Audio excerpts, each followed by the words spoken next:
ఈ రోజు ఉదయాన్నే కాట్రావత్ సురేష్ ఏదైతే బాలనగర్ జడ్చర్ల నివాసి ఏ కేటగిరీలో సీటు పొంది ఎస్విఎస్ మెడికల్ కాలేజ్ లో చదివి పీజీ ఉస్మానియా యూనివర్సిటీలో కొట్టి ఈ రోజు ఏ కేటగిరీలో వచ్చాడు.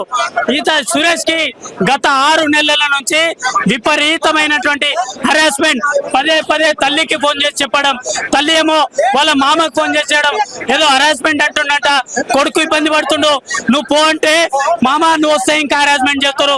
3 రోజుల వరకు నాకు అన్నం పెడతలేరు, 3 రోజులు నాకు అన్నం పెడతలేరు. అరే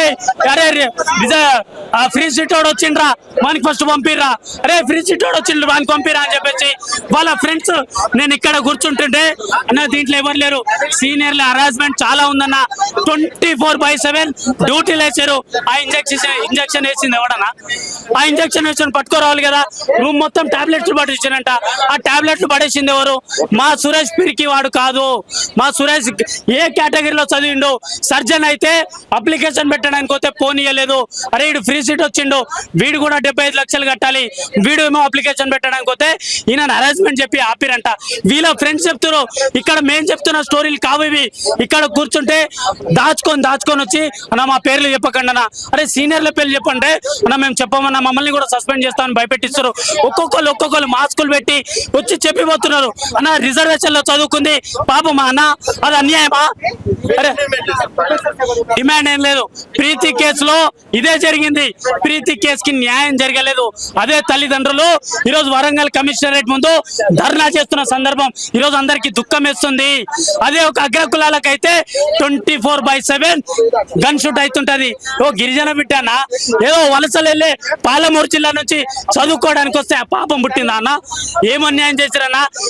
కనిపించని దేవుళ్ళు గుడిలో ఉంటే కనిపించే దేవుళ్ళు డాక్టర్లన్నా.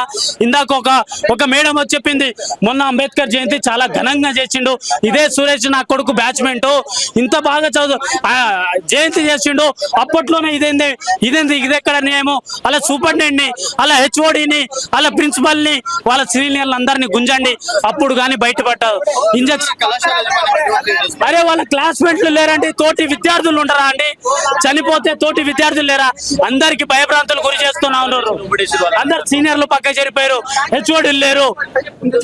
ఇదా మేడం అని? ఇదే న్యాయం జరగాలి. చావుకు చావే కారణం కావాలి. మా సురేష్ ని చంపింది ఎవరో అతన్ని కూడా అదే శిక్ష పడాలి. అప్పటి వరకు గిరిజన సంఘాల జాయింట్ యాక్షన్ కమిటీ వాళ్ళ కుటుంబానికి అండంగా ఉంటుంది.